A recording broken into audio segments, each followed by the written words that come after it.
Hello everyone, welcome back to my channel నేటి మగువ. నేను మీ రమ. ఈరోజు మనము పల్లీలతో చారు ఎలా తయారు చేస్తారో చూద్దాం. ఇది చాలా చాలా కమ్మగా టేస్టీగా ఉంటుంది. మీరు ట్రై చేయండి.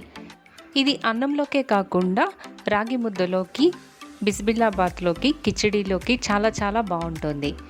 సో ఇప్పుడు మనం ఎలా తయారు చేయాలో చూద్దాం.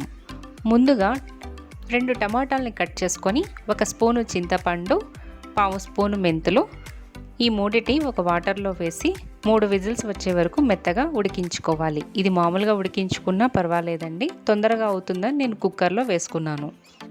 ఈ ఉడకబెట్టిన టమాటాలు చల్లారిన తర్వాత గుజ్జును తీసుకొని పక్కన ఉంచుకోవాలి. తర్వాత ఈ రసంని తాలింపు వేసుకోవడానికి ఒక మందపాటి గిన్నె పెట్టుకొని దానిలో ఆయిల్ వేసుకొని ఆవాలు, జీలకర్ర, వెల్లుల్లి, ఎండుమిరపకాయలు, కరివేపాకు, కొంచెం పసుపు, 2 స్పూన్స్ రసం పొడి వేసిన తర్వాత ఈ టమాటా రసాన్ని దానిలో వేసుకోవాలి.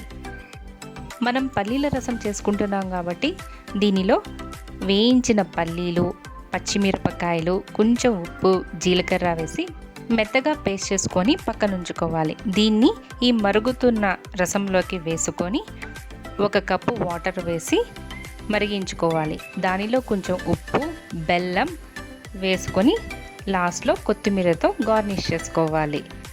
మీరు ఘాటుగా తినాలనుకుంటే పావు స్పూను మిరియాల పొడి కూడా యాడ్ చేసుకుంటే చాలా బాగుంటుంది. ఈ పల్లీల పేస్ట్ వేయటం వల్ల రసం చిక్కగా ఉంటుందండి. మీకు కావాల్సినంత చిక్కదనం ఉంచుకొని ఉప్పు, కారం సరి చూసుకొని 2 పొంగులు రాగానే స్విచ్ ఆఫ్ చేసుకోండి. అంతే, మన వేడి వేడి పల్లీల రసం రెడీ. మీరు ట్రై చేసి ఎలా ఉందో కామెంట్ చేయండి. అంతేకాకుండా ఈ వీడియోని మీ ఫ్రెండ్స్కి షేర్ చేయండి. Please follow me on Instagram and Facebook.